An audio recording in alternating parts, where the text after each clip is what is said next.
तो वेलकम है दोस्तों, नमस्कार है आप सभी का। जितने भी लोग हिस्ट्री को अपना जेनरिक पेपर में रखे हैं और जैसा कि आप सभी को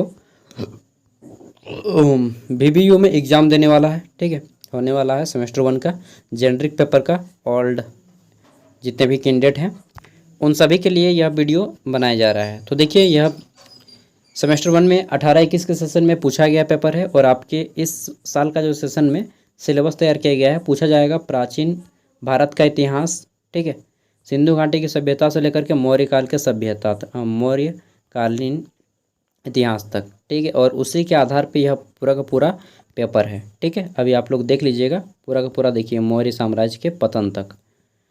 तो चलिए देख लेते हैं, सभी इंपॉर्टेंट क्वेश्चन है क्योंकि पूछे गए क्वेश्चन हैं, तो डेफिनेटली आपके भी एग्जाम में कुछ इसी टाइप से क्वेश्चन आएंगे, ठीक है। बहुत सारे क्वेश्चन डायरेक्टली हो सकते हैं एग्जाम में आ जाएं। आपके एग्जाम में क्वेश्चन किस टाइप से आएगा इस बार वो मैं पहले बता दे लेता हूँ। तो आपके एग्जाम में क्वेश्चन कुछ इस टाइप से आएगा, 10 को होगा 1 मार्क्स वाला, ठीक है, 5 मार्क्स वाला 2 को होगा और बाकी सभी आपके हो जाएंगे 20 मार्क्स वाले, जो कि किन्हीं 3 प्रश्नों का आंसर कीजिएगा, ठीक है, या फिर 15 मार्क्स वाले आएगा, उसको 4 प्रश्नों का आंसर करना है। अगर 15 मार्क्स वाला होगा तो 4, 20 मार्क्स वाला होगा तो 3 लॉन्ग आंसर टाइप में। बाकी ग्रुप ए आपका इस टाइप से ही रहेगा। चलिए अब हम क्वेश्चन की ओर बढ़ते हैं। तो यहाँ पे केवल सब्जेक्टिव क्वेश्चन है। नेक्स्ट वीडियो मैं लाऊंगा आपको और 1-2 वीडियो, उसमें आपको ऑब्जेक्टिव भी करवा दूंगा।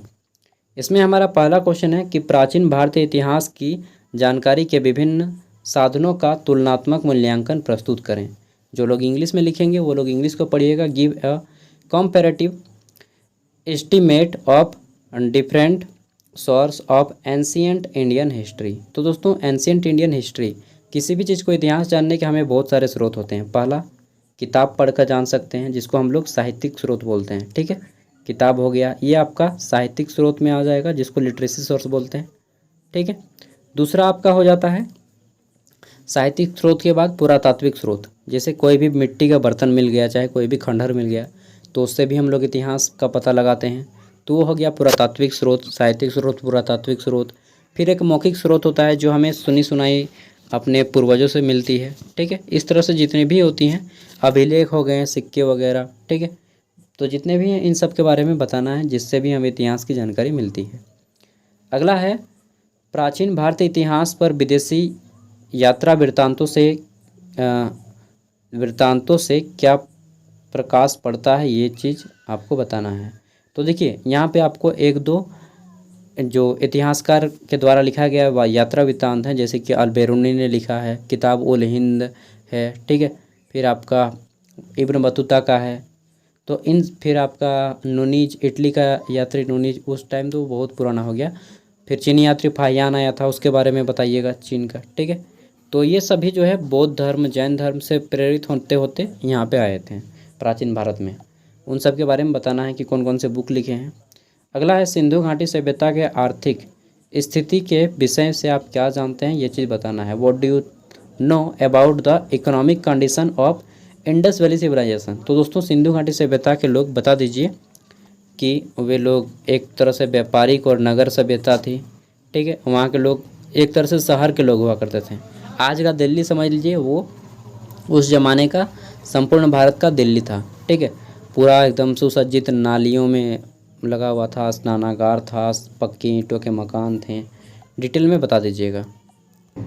और अगर आप इस क्वेश्चन को नहीं बनाते हैं तो अगला क्वेश्चन है कि सिंधु घाटी सभ्यता के धार्मिक स्थिति के विषय से आप क्या जानते हैं, ठीक है। तो सिंधु घाटी सभ्यता के लोग किस धर्म की पूजा करते थे, तो ये प्रकृति की पूजा करते थे विशेष रूप से, ठीक है। और इंद्र को मानते थे, इंद्र भगवान को, वर्षा के देवता, वरुण को मानते थे, ठीक है, अग्नि देवता को मानते थे, प्रकृति को मानते थे, ठीक है। उसके साथ आपका जो है बहुत सारे पशुपतिनाथ, शिव भगवान को मानते थे। इस तरह से बताना है। आगे देख लेते हैं। तो अगला है आपका वैदिक काल, ठीक है, वैदिक पीरियड। वैदिक काल में आर्यों के सामाजिक जीवन की प्रमुख विशेषताओं पर प्रकाश डालें। कैसा था उनका जीवन, क्या वे पेशा करते थे अपना, ठीक है।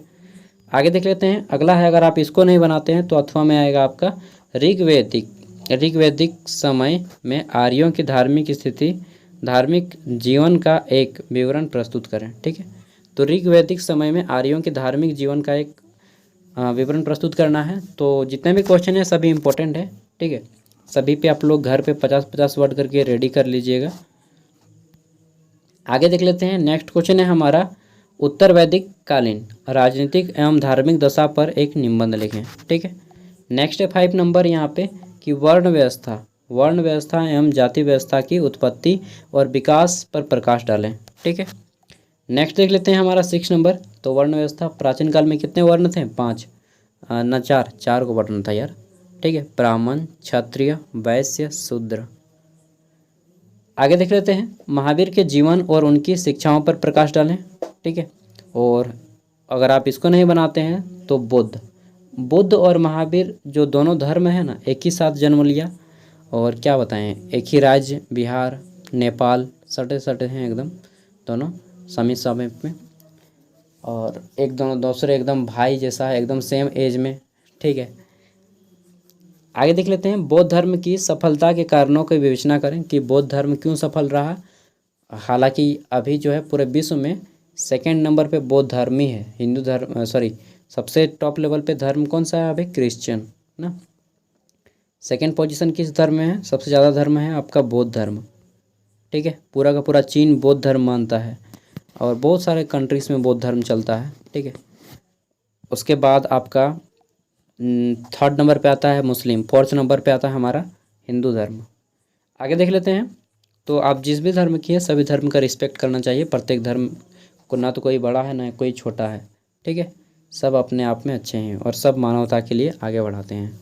आगे देख लेते हैं, बिंबिसार के राज्यारोहण से नंदों के पतन तक मगध के इतिहास को चित्रित करें। तो बता देना है कि सबसे पहले नंदवंश के संस्थापक महापद्मनंद, उसका बेटा धननंद। ठीक है। धननंद को फिर मारा चंद्रगुप्त ने आचार्य की सहायता से। उसका बेटा बिंदुसार का बेटा अशोक। ठीक है। अशोक का बेटा संघमित्रा और क्या नाम था? महेंद्र, जो कि बौद्ध धर्म के प्रचार करने के लिए गए और मौर्य वंश यहाँ तक समाप्त। That's all. ठीक है। तो इस तरह से एकदम शॉर्टली मैंने बता दिया आपको, आप लोग लिख लीजिएगा डिटेल में। अशोक की उपलब्धियों की विवेचना करें। ठीक है। ग्रेट अशोक उपलब्धि क्या था? अरे यार, भारत का सबसे महान राजा था अभी तक का। ठीक है। अगला है आपका, मौर्य साम्राज्य के पतन के कारणों का उल्लेख करें। मौर्य साम्राज्य का पतन क्यों हो गया? तो अशोक ने एक प्रण लिया कि आज के बाद मैं हिंसा के मार्ग पे चलूँगा नहीं। ठीक है। हमेशा अहिंसा के मार्ग पे चलूँगा। जब कलिंग का युद्ध हुआ 2 लाख लोग मर गए, उसके बाद उसका हृदय परिवर्तन हो गया और अपना बेटा बेटी को धर्म के प्रचार में लगा दिया। संघमित्रा और महेंद्र नाम था। 10 नंबर है, सिकंदर के आक्रमण के समय भारत की राजनीतिक व्यवस्था का वर्णन करें। तो जब सिकंदर आक्रमण करने वाला था, ठीक है, सिकंदर अरस्तु का शिष्य था। अरस्तु का नाम सुना है ना, एरिस्टोटल। दोस्तों ये अरस्तु का शिष्य था और मकदूनिया ना तो आया था। और क्या बताएं, इस टाइम पे धननंद राजा था, धननंद। ठीक है। चाणक्य छोटे थे उस टाइम पे। तो कंडीशन बताना है इस तरह से। और अंत में सिकंदर की बेटी जो थे हेलेना, उनसे विवाह करते हैं चंद्रगुप्त मौर्य और फिर शांत नहीं होता है लेकिन नहीं जीत पाता है, अशोक मार देता है। चलिए इतना ही आज के इस वीडियो में, फिर मिलेंगे अगली वीडियो में। तब तक के लिए बाय। और किसी भी चीज़ पे आप डिपेंड मत रहिएगा, आप अपने खुद के पढ़ाई पे फोकस कीजिए। ठीक है। कोई भी यूट्यूब चैनल नहीं, ना मेरा ना किसी और का। अगर मिल जाए तो अच्छा, ना मिले फिर भी आपको खुद से रेडी करना है। ठीक है। मेरे भरोसे नहीं रहिएगा, ना ही किसी अदर यूट्यूब चैनल के।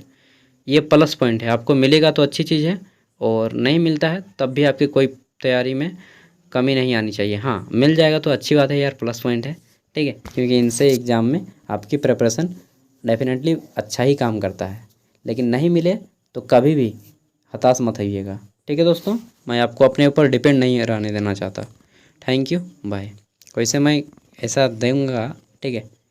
इसका PDF का लिंक वीडियो को डिस्क्रिप्शन में मिल जाएगा, वहाँ से आप लोग डाउनलोड कर लीजिएगा।